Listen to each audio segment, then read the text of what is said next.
প্রিয় কোনো মানুষের সাথে সাক্ষাতের সময় আমরা কিভাবে যাই? নিশ্চয়ই নিজেকে খুব গুছিয়ে তারপর আমরা প্রিয়জনের সামনে উপস্থিত হই। সুন্দর জামা কাপড়, চকচকে জুতো, খুব পরিপাটি করে মাথার চুল আঁচড়ানো, গায়ে প্রিয় সুগন্ধি। আমরা চাই আমাদের উপস্থিতি যেন সেই প্রিয়জনকে মুগ্ধ করে, তিনি যেন অনুভব করেন যে তিনি আমার কাছে বিশেষ কেউ বলে আমি আলাদা সাজে আলাদা আয়োজনে তার সামনে এসেছি।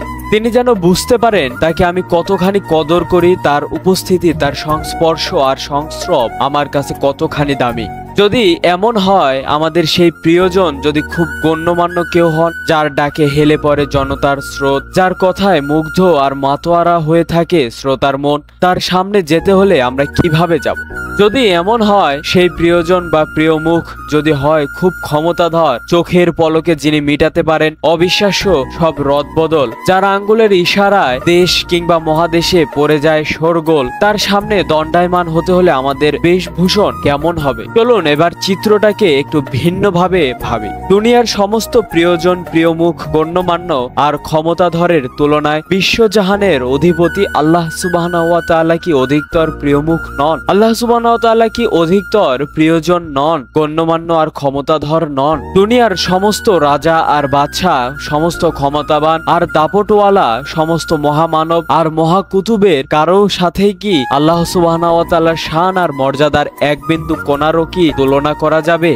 তাহলে দুনিয়ার প্রিয়জন আর প্রিয় মুখ, গণ্যমান্য আর কুতুবদের সামনে যেতে হলে আমরা যে পরিমাণ সাজগোজ করি, দুনিয়ার একজন ক্ষমতাধারের পাশে ঘেঁষার জন্য আমরা নিজেকে যেভাবে প্রস্তুতি নিয়ে সাজাই, সেই সাজসজ্জা, সেই সাজবার রুচি কোথায় হারায় যখন আমরা প্রতিদিন 5 বার আল্লাহ সুবহানাহু ওয়া তাআলার সামনে দাঁড়াতে যাই? মসজিদগুলোতে দেখবেন অনেক মানুষ এমন কাপড় চোপড় পরে মসজিদে আসে যেটা পরে মহল্লার বাইরে যেতে বলা হলে তিনি লজ্জায় পড়ে যাবেন। অনেক সময় মুখের দুর্গন্ধে পাশের মানুষটার সালাত আদায় করাই কঠিন হয়ে পড়ে। আমি এটা বলছি না যে মসজিদে খুব ভিআইপি সাজসজ্জায় আসতে হবে, কিন্তু আমরা এটা কেন ভুলে যাই যে আমরা যার সামনে দাঁড়াতে যাচ্ছি তিনি বিশ্বজাহানের অধিপতি, তিনি রাজাদের রাজা, বাদশাদের বাদশা, সমস্ত আসমান আর জমিনের তিনি একচ্ছত্র অধিপতি। দুনিয়ার একজন ঠুনকো নেতার পাশেও নির্দিষ্ট ড্রেস কোড ছাড়া অনেক সময় দাঁড়ানো যায় না। সেখানে বিশ্বজাহানের অধিপতির সামনে দাঁড়াতে এলে একটু পরিপাটি করে আসা, একটু সুন্দর প্রস্তুতি, পরিচ্ছন্ন পোশাক আর সার্বিক পরিচ্ছন্নতার দিকে একটু যদি আমরা খেয়াল নাই দিতে পারি, তাহলে কিভাবে আমরা